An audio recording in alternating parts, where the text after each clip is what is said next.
So meanwhile, what we can do is that till the time rest of other folks are joining, what we can do is that we can have some discussions on the previous topic which we've done in our last class. So any doubts related to your design patterns, architectural design patterns to be very specific?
No doubts, anyone? No, sir. Okay, fine. So probably I see that this is going to be the strength of today's class. Probably by this week you will be back to the campus.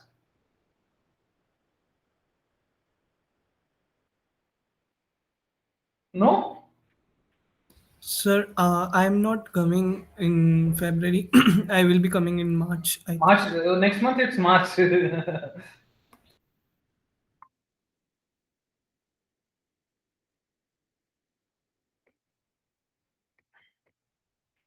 So Priyansh is saying no.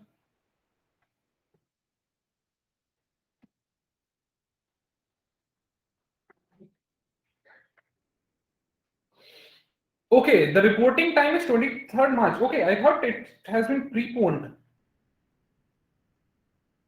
So we don't have any update regarding that. Acha, acha, acha. Okay. No issues. No issues.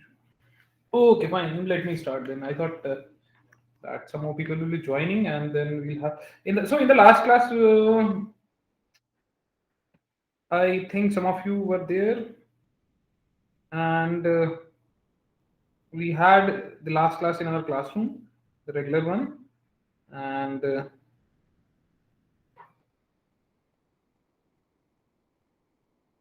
in today's class, what we are going to do is we'll take from this stylus because I don't have to draw today.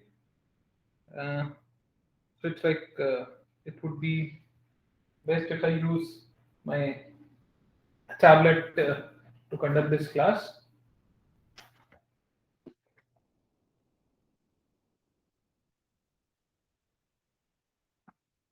So let me join with my tablet only because that.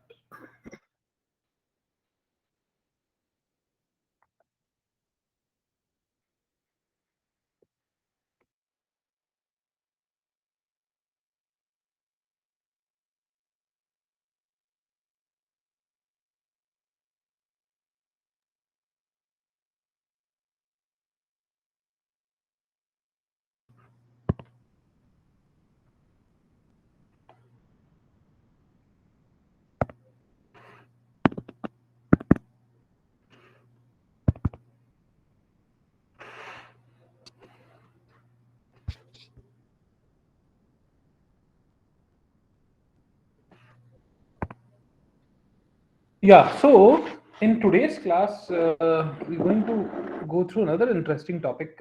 Initially, I thought I'll go ahead with tactics. That's something which is very interesting. But before that, I thought let me explain some of the things that would prepare a base on giving you some idea about why to move towards tactics and why it is important. So basically, in some sense, if I'm talking about tactics, so we are dealing with your quality engineering, and for that sake, uh, let's talk about the architecture and design, and then talk about quality, and then we are going to deal with tactics. So, architecture, we saw some formal definitions. Yes or no? Yes, sir.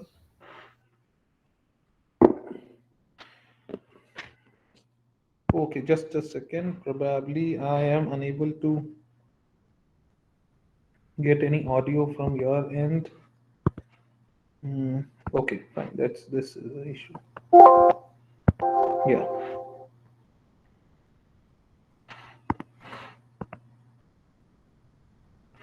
Yeah. So architecture now everyone is familiar with because we had a good amount of discussion. We saw various ways to incorporate architecture in our life cycle. That was like some of the easier way, and then we thought of adding in a way that every stakeholder gets benefit out of it. And in the last class, we were talking about design patterns, right? And we said that okay, this is something which is just like your software architecture. It is something which is reusable, and then it's like uh, commonly occurring pattern, right? And we claimed it to be design patterns, right? So, and then we have something in software engineering which is called as your design decisions. Right, design decisions means those steps which are taking that is directly impacting the designs, and that is directly uh, having a proper impact on your development, because at the end your development will be directly related to your designs. Development means your code should be analogous to design.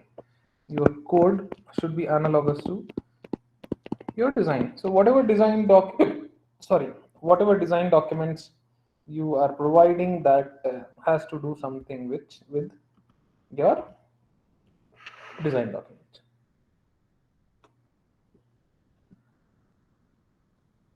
So When we talk about architecture, we say that this is something which is complex or carefully designed structure of something. The basic definition. And in some sense, we can say the conceptual structure and the logical organization of a computer or computer based systems. When we're dealing with software systems, then we can take this particular definition. And when we are talking about your designs, so this is something which is a plan or drawing produced to show the look and function of workings of your building, your garment, or any other object before it is made. So just before the development and production, right? Production is the last step, or deployment. You can hear production if I'm talking with some physical goods, or in case of softwares, uh, I'm talking about deployment.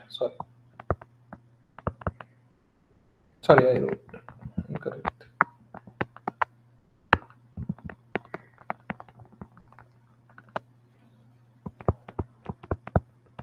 Deployment, right? So somewhere here we'll find design. Right. So just few steps ahead of this production and then this deployment. And what we see is that we get to know the basic working, we get to know the basic outlook of the product which is to be built, right, or to be developed. And then based on that, we take several calls, whether we are fine with it, whether to bring some changes, or we are totally, accepting it, or totally, in fact, neglecting it. So on one side, what we have is we have like architecture, which you can call it as a verb, and the design, which you can call it as a noun, and both are like interchangeable. Your architecture also can become verb, and design also can become verb. Right? That it depends on your usage. So sometimes we say that design and architecture, or sometimes we say architecture design. Right? So that depends on how we are trying to express ourselves, right? How we are trying to express ourselves.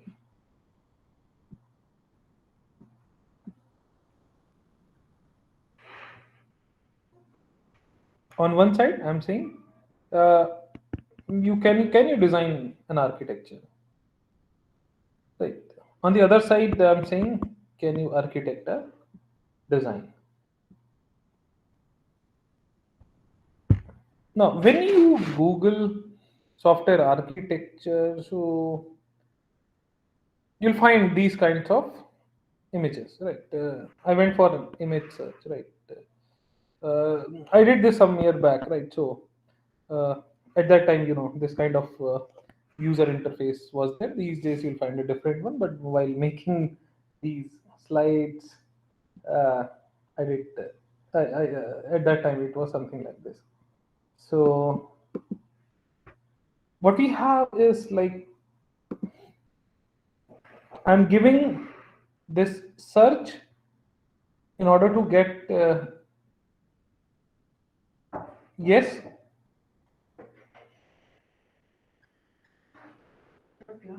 Yes, I'm giving a class. No, I'm in a class from first year, second year. So let's meet at 2:30. Yeah, sorry for the interruption. Someone was knocking the door. Then some students. Yeah. So when we are googling, right, when we are giving this as a search, we get these kinds of diagrams, some block diagrams, or you know uh, these structures, right? I mean, you can also give a try. You'll find something similar. And the next is like if suppose in case of design, right? If I'm saying software design, So there also I'm getting these kinds of structures, right? Block diagrams kind of stuff. So somewhat similar thing. But in actual, it's not, right? In actual, it is not. It's like uh, architecture is at top level. Below it, I'm getting design, right? Or software design. So these two things are obviously different, but yeah, looking at these images, right? In this one also, you're getting somewhat similar things. Here also, probably I see one of the diagrams uh, in both the cases. Right? So that thing is there, right? And then what we see is that these once again I took from Bas Clemens and Casman. So what it says is that all the architecture is design, but not all design is architectural. So the reverse is not possible basically, right? From top down, it's possible that all possible architecture can be a design, but not all design can be your architecture.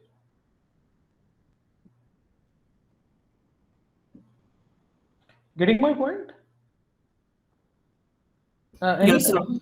Any doubts up till now? So, sir, we are differentiating both with respect to the Yes. abstraction level only. At this moment of very correct, Rahul. Yes, at this moment of time, at the abstraction level, but we'll see. Architecture was we have studied architecture, we have studied design part. We'll see the detailed design as well. You see, architecture we got to know that on a let's say at a very layman's level, if we talk about, we'll say architecture. Okay, it can be client server, right?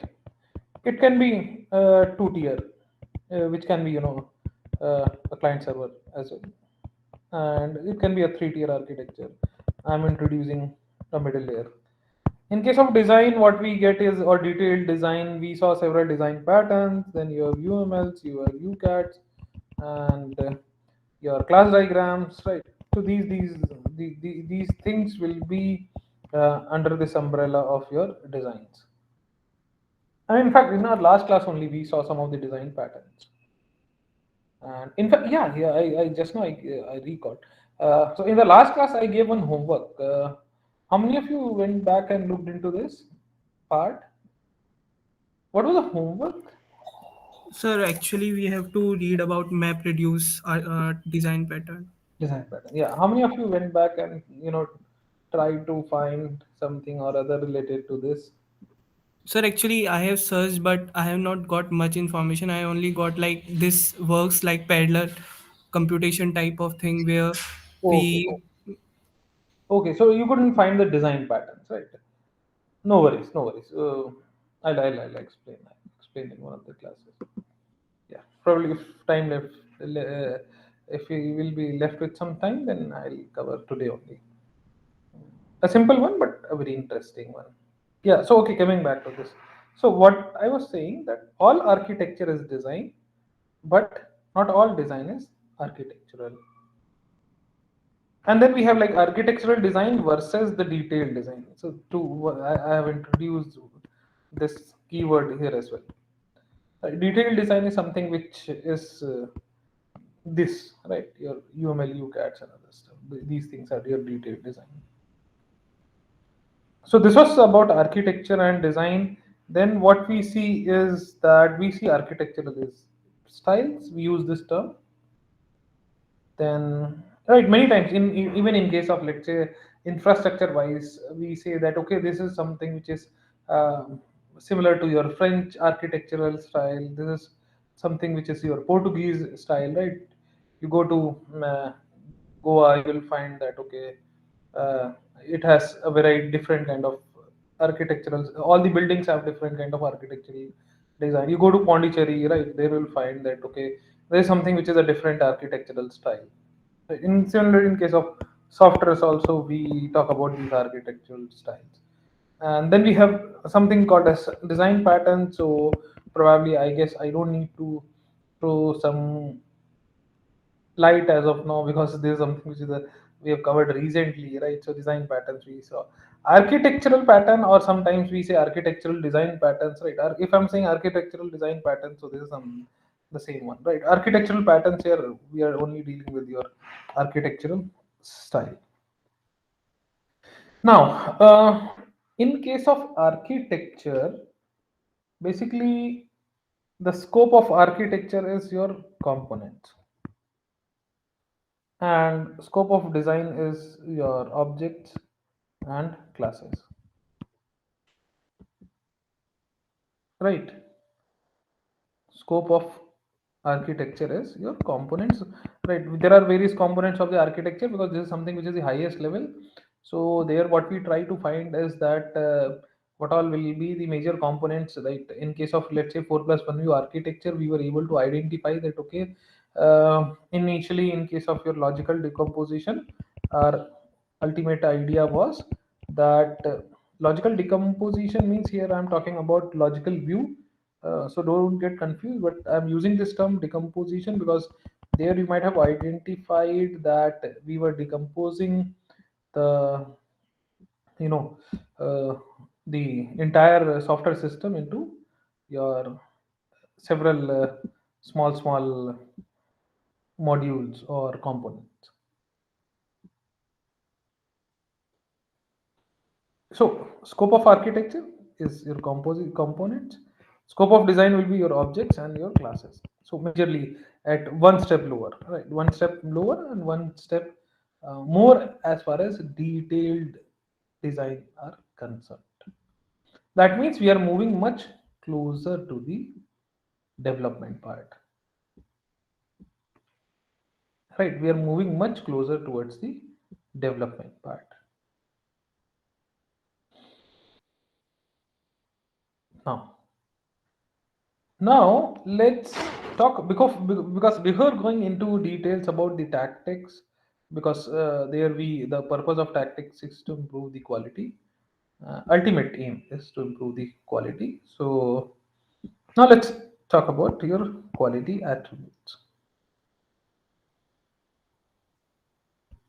So when we talk about these software requirements, basically we are talking about two broader categories, but here I've given three, which is, you can combine it into two only, because functional requirements, everyone is aware of. Anyone can throw some light on functional requirements. What are functional requirements? You might have studied in software engineering, then uh, we might have some other, you might have studied somewhere else as well, in some other optional subjects in software engineering for sure. So functional requirements.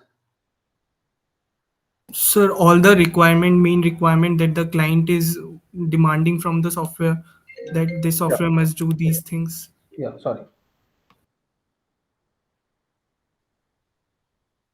All the Sir, all the functionalities that the client wants from the software to do, mm, basic computational functionalities, okay, okay, apart from like response time, performance, these things. okay, okay, okay, okay. Uh, so functional requirements, right? Here we say that, okay, there's something equals to y or equals to f of x, right? For some values of x, I'll get some value of y, right? Simple one.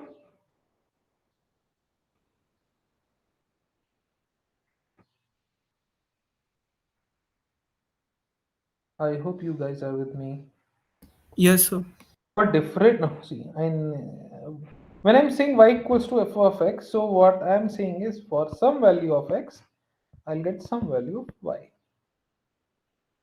So in case of functional requirements, we say that, okay, if suppose I have a calculator and I went for, let's say, a multiplication option, this calculator means a program, right?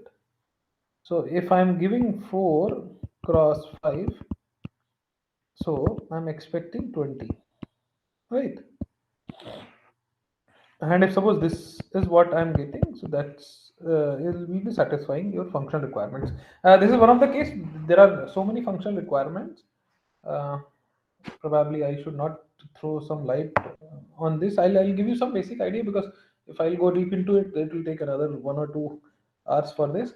But just to give you some basic idea that what is basically in this. So we have like several functional requirements, right? In that case, what we do is that I'm expecting some kind of output from my application, right? So you should go back and you'll read your go through your previous slides. So basically, your functional requirement is the description of service that the software must offer, and it basically describes your software system or its component, and there can be several requirements, right? Let's say R1, R2, R3. One can be like it should enter the data requirement should be, and it should save. So if it is doing that, that means that particular requirement has been achieved. Second will be a report should be generated. If it is doing that, I'm able to achieve this functional requirement, right? And recovery and backup should be done. If it is doing that, I'm able to achieve that particular requirement. Everything, for every step there will be something, right? So some of the functional requirement can be your, let's say, validating a customer, right? I got a username, I got a password, then I'm good to go. That means once again y equals to fx happening, that for a specific username I got the specific password, and then I'm good for today in the sense that right now what we are dealing with.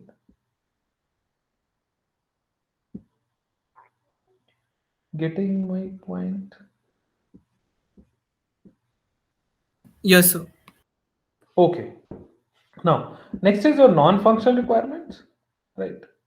So non-functional requirements are basically direct dealing with your quality attributes, right? Quality attributes and constraints. So NFRs, right? If I when most of the time you might have observed I'm using these FRs and NFRs. So non-functional requirements are nothing but your quality attributes.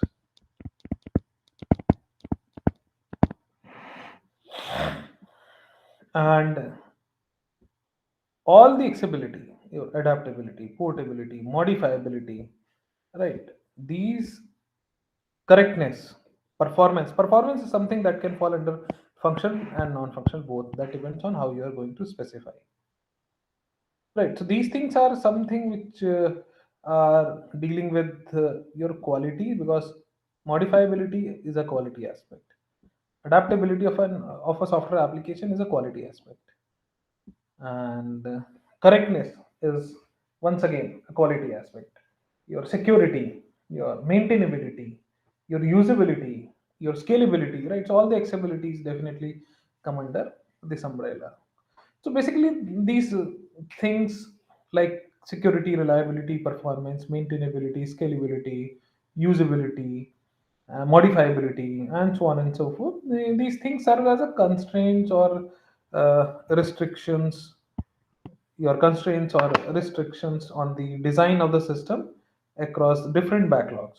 So these things are also known as your system qualities, and these are something which are as critical as your functional requirements. In fact, more critical than your functional requirements, because they ensure the usability and effectiveness of the entire system. And if suppose I am failing, or maybe the system is failing to meet any of them, then it can result in the system to fail, or fail to satisfy the internal business or the users need or the markets need. Because let's say if performance is not good and Amazon is taking too much time to display a single product. So in that case, obviously, I'm going to lose the market. I'm going to lose the customer, and that makes it pretty crucial. So your NFRs are like your persistent qualities and constraints, uh, just like not like your functional requirements, which are like typically revisited as part of the definitions, and you know these things are something which are pretty much crucial. So if I'm talking about classification of software requirements, I have like NFRs, right? So NFA, you can call it as non-functional attributes or non-functional requirements, and similarly FRs, which is your functional requirements or functional attributes, FAs. So now let's talk about your ISO 25010. It's once again dealing with the quality standard, right? Many times you might have noticed this, sorry, ISO kind of thing, right? This ISO kind of thing. What basically this ISO is?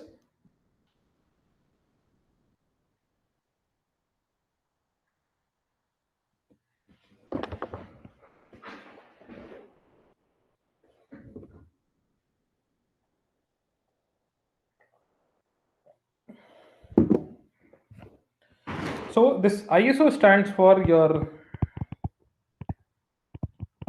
International Organization for Standardization.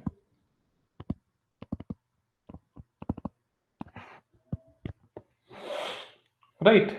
So this is like a standard international body where all various national standards are considered, and they come up with a common standards for anything and everything. So right now we are talking about ISO 25010, right?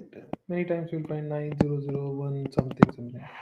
So we have to deal with 25010. So this is standard for your quality dimension of a system or your software product. So when we are dealing with software quality, then we are dealing with ISO 25010. So your systems and your software engineering systems and your software quality models, software systems, and your software engineering systems. So these things we are dealing with. So we have like two things. One is your quality in use model and product quality model. Let's talk about these two things one by one. So this is basically the target of quality model, which is like quality in use model and your product quality model. So in this, what we have is what we do is like we characterize the impact that the product has on stakeholders, which is determined by the quality of the software plus your hardware and your operating environment. So basically, while the product is in use, then we are talking about the quality. So characteristics of the user's task and social environment, and applicable to the complete human computer system. So computer system in use and software product in use. Next is your product quality model. So just your software product and computer system, including the software, and your static properties of the software. Uh, if I am talking about static properties of the software, what it means, what can be the static properties of the softwares?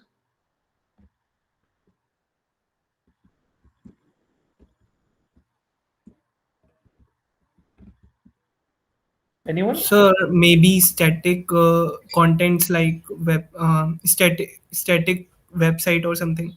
UI, static UI that is not changing, Okay, up to some extent, yes. or Yeah. maybe some global variables which are defined in software that are not changing. So basically, we are dealing with the design patterns, and in case of static properties, that would be like Once designed, it will not be fixed. It will not be changed. Right. So this static property can be, let's say I have to, I have incorporated SBI payment gateway, so I'll stick to it. I'm not bringing any further change. Right. There will be like constraint that if someone else needs any other payment gateway, no, not acceptable. Uh, I already went for contract with this, so I cannot bring any change to it. Right. My logo will be one of the static property. My brand logo. Right. Once in a while, probably in once in 10 years, I may plan for bringing a minor or major change to it. Right. So these are the static properties, and your dynamic properties of the computer system will be like the things which are continuously changing, or that would be majorly I'll deal with UI UX. Those things can be dynamic properties of your product.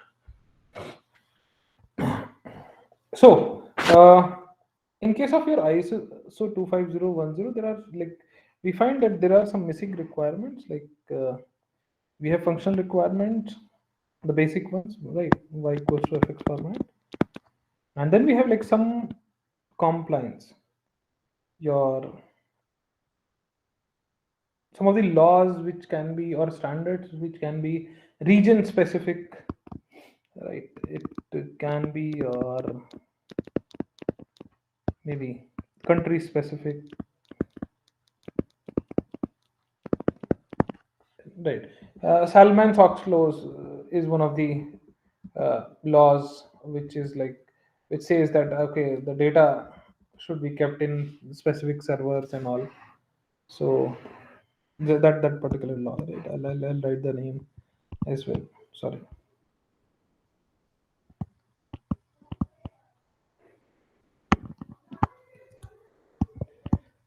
Sarbanes-Oxley Act.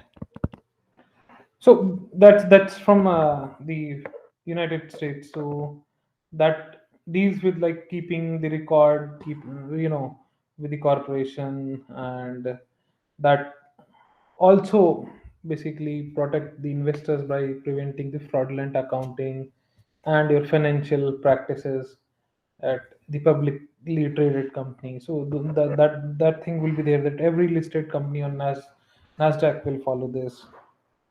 So it's like regional one. In India, we have like SEBI, we have IRDA, and some other organizations who are coming up with some compliances which every company has to follow.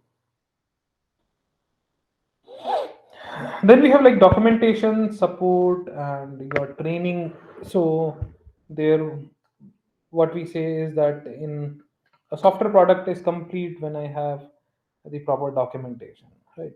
And then obviously if suppose I'm developing a product for a company, then the company expects that their employees should be trained on that particular product, and then there should be backend support for any and or other problems, or there should be someone for troubleshooting, right? In case of any issues, someone should be there to look for the ups and downs related to the product, or not only ups and downs, but it can be found in case of any minor or major glitches, then also there should be someone who should take care of all these things. On top of it, project tracking is something which is very crucial, because we're talking about quality comes when the project is delivered on time and within the stipulated budget. So these things, timing and budget, obviously plays a very important role. I mean, you have to you know take care of the timing and budget, and obviously if suppose you are able to take care of the timing, you will be able to take care of the budget up to some extent, of course.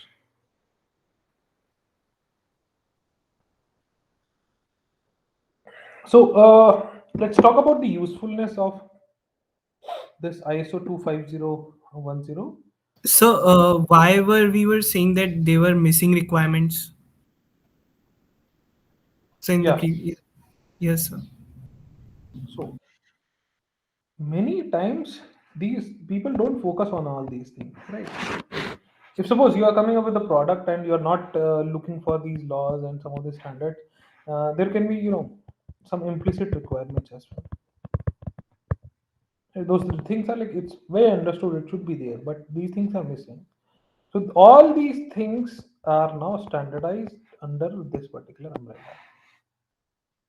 So in some sense, it's like you can say that it is, especially in, if suppose I am talking about Indian context, so it is something which is like FSSAI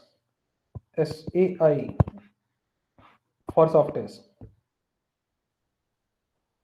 right? If I'm talking about Indian context, what is FSSAI? Sir, it's a compliance for food related Right, products, I very think. very correct, Rahul. Yeah, many times you see that the food vendors have this FSSAI certification.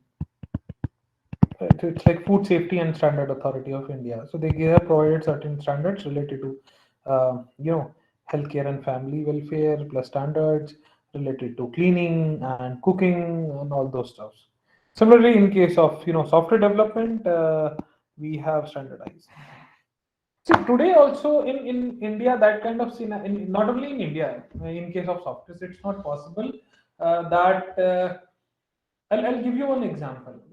Let's say you have to come up with a computer system. So now what you're doing is you are going to visit, let's say, Jayanti Market, and you bought a CPU over there. That doesn't have any RAM because you found that Jayanti Market is giving a costly CPU. So you have the CPU without this RAM. You went to your Ricer Plaza, you purchase the RAM. Next is you thought that okay, let's add some graphics card to it. You went to Gaurav Tower, purchased the graphics card, and then you thought that you should have a very good, let's say, wireless keyboard and FHD monitor. You went to Chroma store in Gaurav Tower. You have purchased it. You came back home and you have assembled it. Now your desktop is working fine, right? And that is doable. Yes. Yes or no? Yes, sir. Hey, that is doable. Going to different places, getting those stuffs, assembling it, and you got one assembled desktop PC. Now, let's say the next scenario is that you have to get one MIS application. Now, you're going to Jayanti Market. You got a user registration module, CD, and then you went to Ricer Plaza. You got the hostel management in a pen drive, hostel management software module in a pen drive. You went to your Gaurav Tower. You got the inventory management and payroll system from Gaurav Tower, that too in a CD once again. Then you went to WTP and you got the payroll management, or maybe let's say uh, complaint management from there. And you came back, and on that assembled PC, you have integrated these software components and you came up with a fully fledged MIS system. Is it possible? No, sir. You're right. No, right. Just because there are still not that many standards or procedures to standardize the overall development, and that's practically not possible because everyone has a different way to uh, write the code, and integration is there, but in this scenario it becomes very tough. It becomes very uh, tough to handle the things even. So that's why we lack these things. So up to some extent this ISO brought some standard, up to some extent, as I said. Still this scenario is still not possible, but yes, things have improved drastically. Things have improved a lot. Yes, sir. right? I hope you are able to get what I was trying to convey. Yes, sir.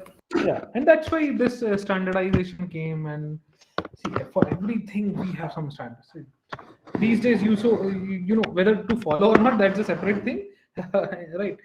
In the current scenario, right? On one side, we have NATO. On the other side, you have Russia, who is not listening to any of these G7 community or NATO or anyone else. Right? They came up with some rules, right? Uh, in fact, all the countries came up with some rules on using nuclear weapons and other stuff, right? You know, it's up to the countries whether to follow or not, because obviously there will be several repercussions and all. But yes, for namesake, there are some standards. Similarly, in case of softwares as well, we have certain standards. I hope I'm able to convey my point, probably, Yes, sir. right? Yeah. So let's switch to this thing. Now, so there is like usefulness of this ISO 25010. One is in the identification of software and the system requirements, like what basically the system is, what basically the requirement is, plus to identify the software and system design objectives, right? What is the basic purpose of the design objectives, and then suppose we are going for testing, what is basically the objective for testing, because it should not be there that there is, I don't need to go ahead with let's say a decision table based testing, but I'm still applying that particular thing. I'm continuously firing those values, I'm coming up with the decision table, I'm trying to identify whether there is fault or not, although it was not required, right? So if for everything there should be a rationale, so I need to find the objective for the testing steps. And then we have like quality control criteria as the part of quality assurance. So in that case, for the quality assurance as well, uh, I need to take care of these standards as well. That's why might have heard about CMM levels. Yes or no? In your software engineering might have covered.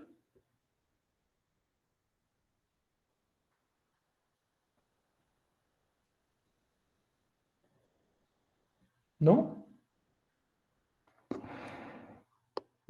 Capability. Sir, is it something that deals with people, product like? Right. Capability. Very correct, Rahul. Maturity model. CMM.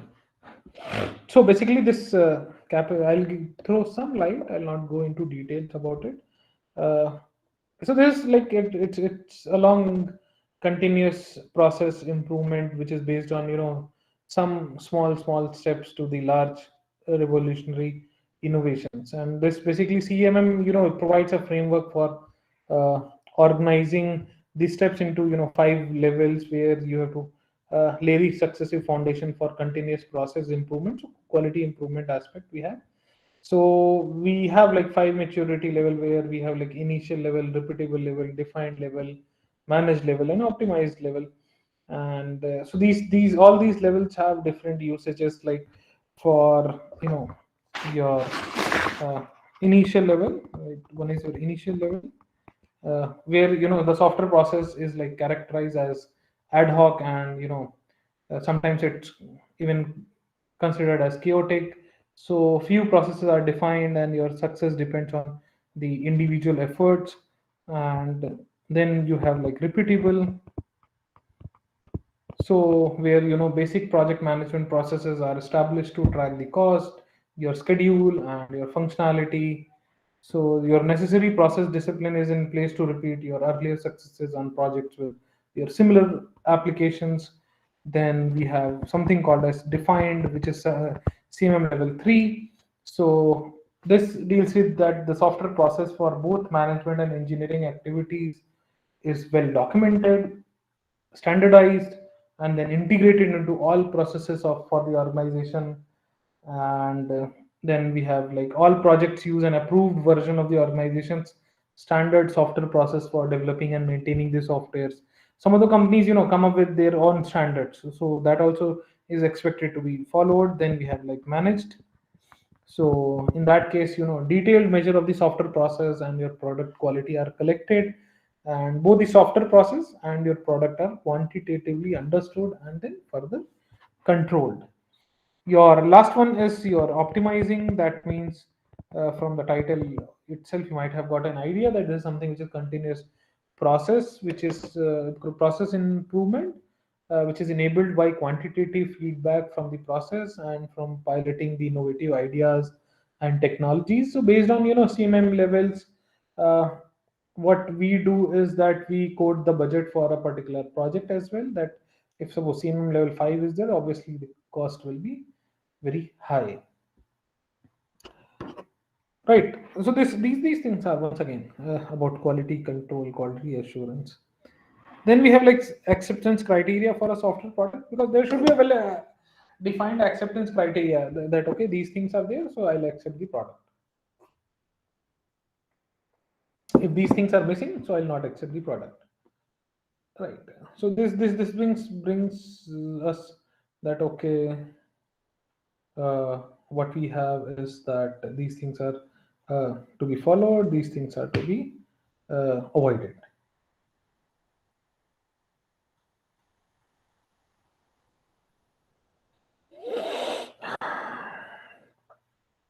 Now, next is your, validating the comprehensiveness of a requirements definition. Up to what extent this, you know, the requirement definitions can be validated. Then establishing the measure of quality characteristic in support of these steps.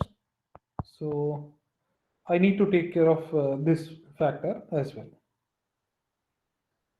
Now, the first thing is the quality in use model, right? Uh, we were talking about quality in, yeah.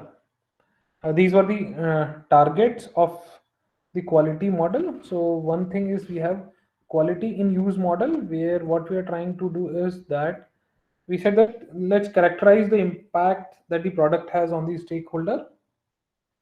So let's go into details about this particular thing. In case of quality in use, this is something which is the degree to which a product or system can be used by specific users to meet their needs or to achieve some specific goals, and achieving these goals, that too with effectiveness, efficiency, freedom from risk, and satisfaction in specific context of use. Right. So for ISO, what we have is we have like quality in use, then sorry. Oof.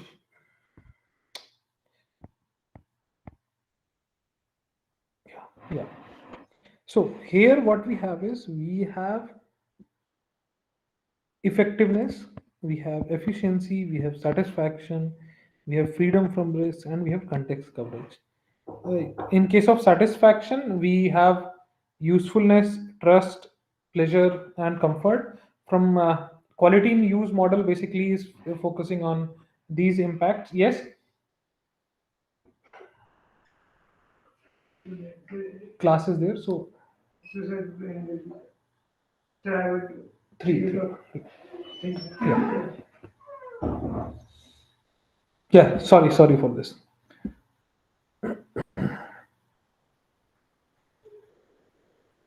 Yeah. So what point I was discussing? Sorry, I got deviated from this. So satisfaction. Yeah, where yeah. So we had effectiveness, efficiency, satisfaction, where we are dealing with your usefulness, trust, pleasure, and comfort. In case of freedom from risk, we are dealing with your economic risk mitigation, your health and safety risk mitigation, your environmental risk mitigation, your context completeness, and your flexibility. So these things we are going to look.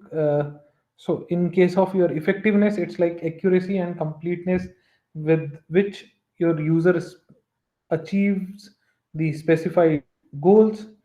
In case of your efficiency, it's like uh, you know mm,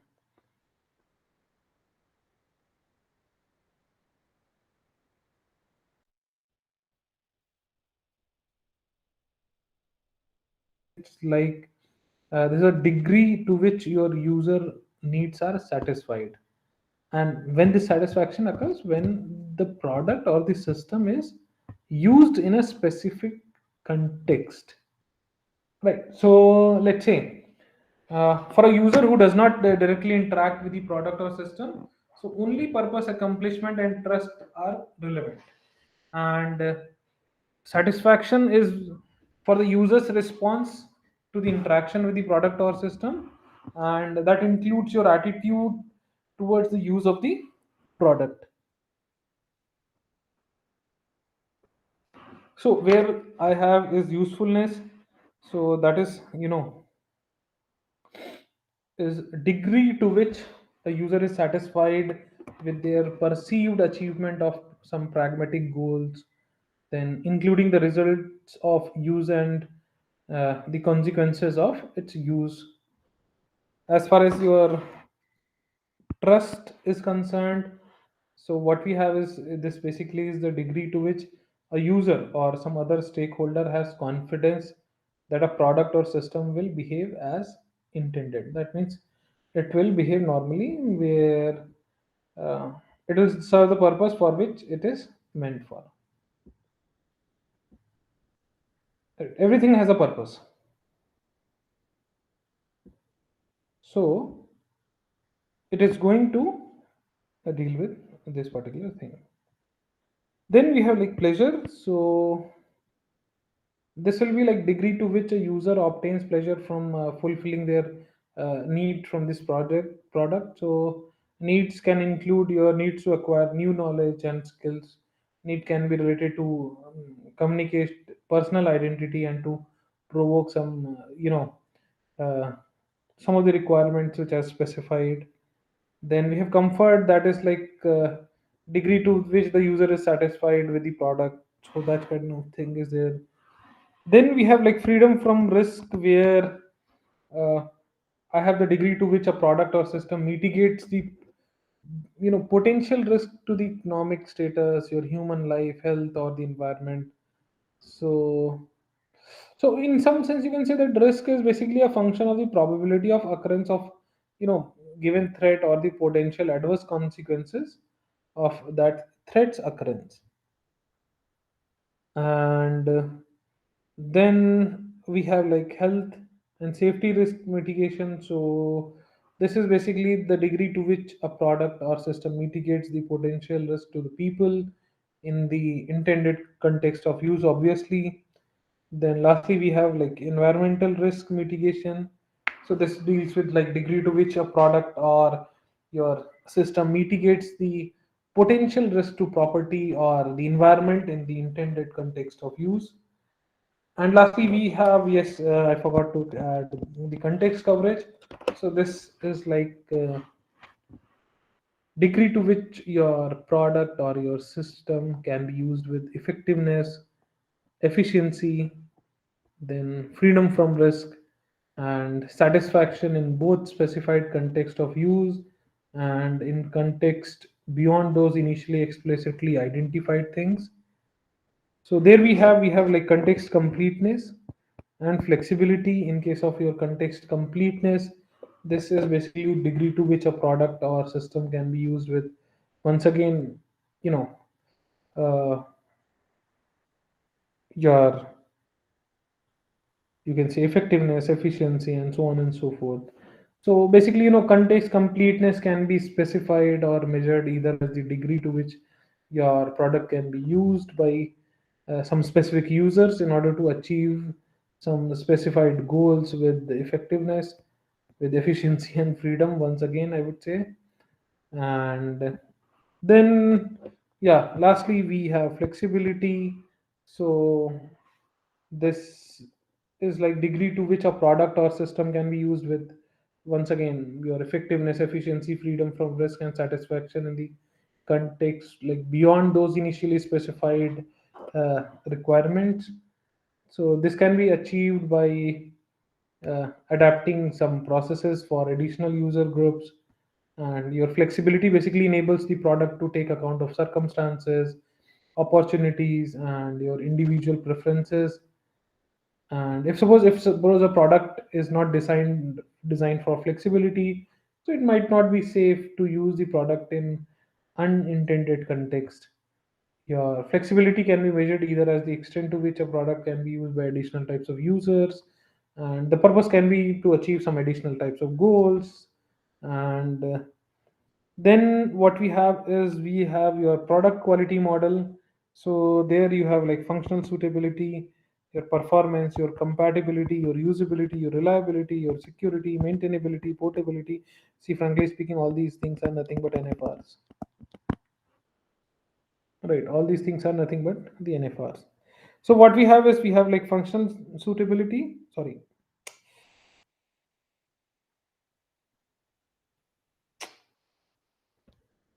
Mhm.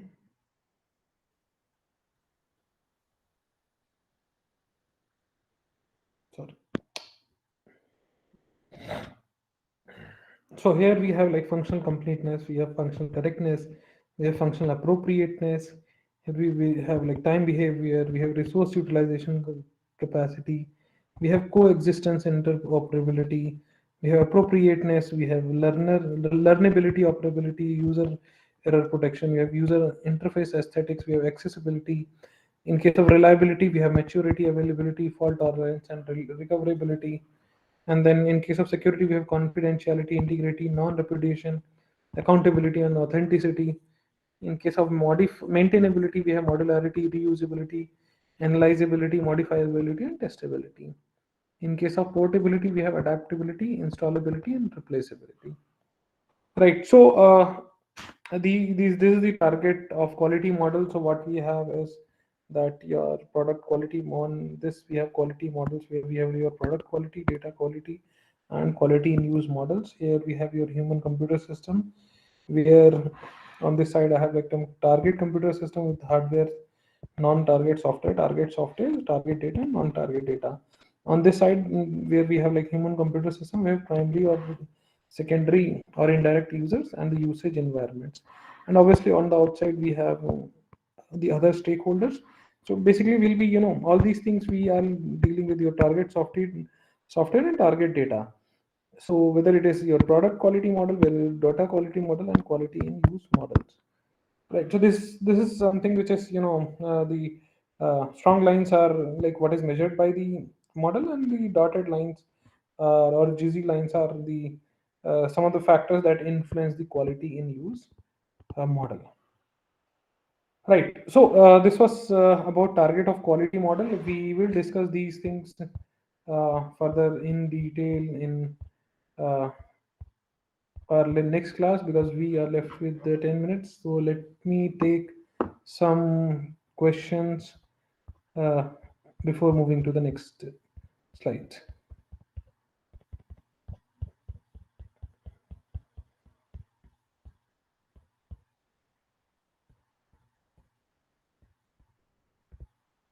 Yeah, any doubts? Any doubts up till now? No, sir. Okay, fine. If no doubts, then probably I'll let me cover some more slides. So, in case of because I've already given you a brief idea when I was scribbling on those diagrams.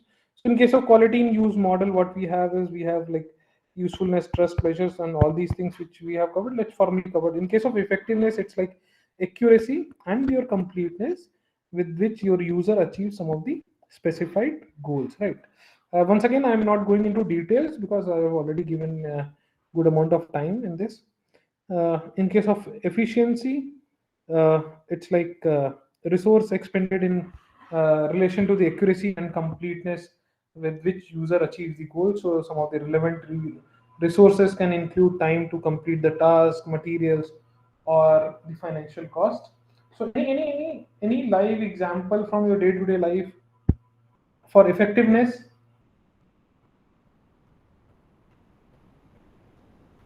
Any live example?